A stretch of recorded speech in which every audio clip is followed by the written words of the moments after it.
పశ్చిమ గోదావరి జిల్లా భీమవరంలో కౌంటింగ్ రోజు ఎలాంటి అవాంఛనీయ ఘటనలు జరగకుండా పోలీసులు చర్యలు తీసుకుంటున్నారు. అందులో భాగంగా పోలీసులు ఆపరేషన్ మాక్ డ్రిల్ నిర్వహించారు.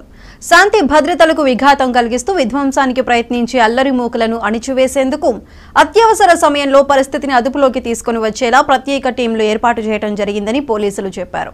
ప్రశాంత వాతావరణంలో ఎన్నికల కౌంటింగ్ జరిగేందుకు ప్రజలు రాజకీయ నాయకులు సహకరించాలని, ఎటువంటి ఊరేగింపులు, బైక్ ర్యాలీలు, బాణాసంచా చేయరాదని పోలీసులు చెప్పారు.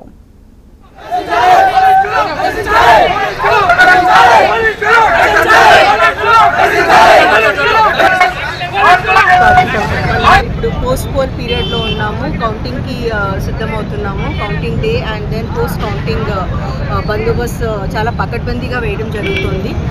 So as until now poll day వరకు కూడా అండ్ పోస్ట్ పోల్ కూడా మన సిబ్బంది అందరూ కూడా చాలా ప్రొఫెషనల్ కమిట్మెంట్తో పనిచేయడం జరిగింది. వెస్ట్ గోదావరి డిస్ట్రిక్ట్లో మనం ఆల్మోస్ట్ ఇన్సిడెంట్ ఫ్రీ పోల్స్ చేయడం జరిగింది. అండ్ దానికి కోఆపరేషన్ ఇచ్చిన అందరూ రాజకీయ నేతలకి, పార్టీ క్యాడర్స్కి అండ్ ప్రజలందరికీ కూడా మేము పోలీస్ డిపార్ట్మెంట్ తరఫున కృతజ్ఞతలు చెప్తున్నాము. అలానే పోస్ట్ పోల్ పీరియడ్ కూడా శాంతియుతంగా గడిచి అలాంటి కౌంటింగ్కి అన్ని రకాలుగా మేము ప్రికాషన్స్ తీసుకుంటున్నాము.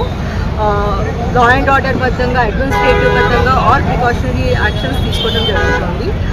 అందులోని పార్టే ఇది మాక్ డ్రిల్ రోజు చూశారు మీరు.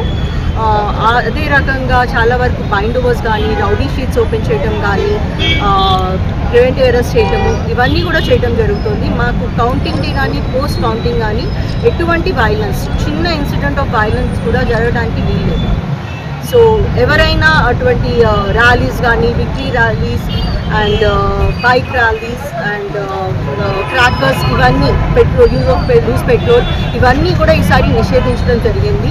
మాకు డైరెక్ట్గా chief electoral officer, CS, DG sir అందరి దగ్గర నుండి కూడా వీ హ్యావ్ గాట్ ఇన్స్ట్రక్షన్స్, మాకు ఇన్స్ట్రక్షన్స్ ఇవ్వడం జరిగింది.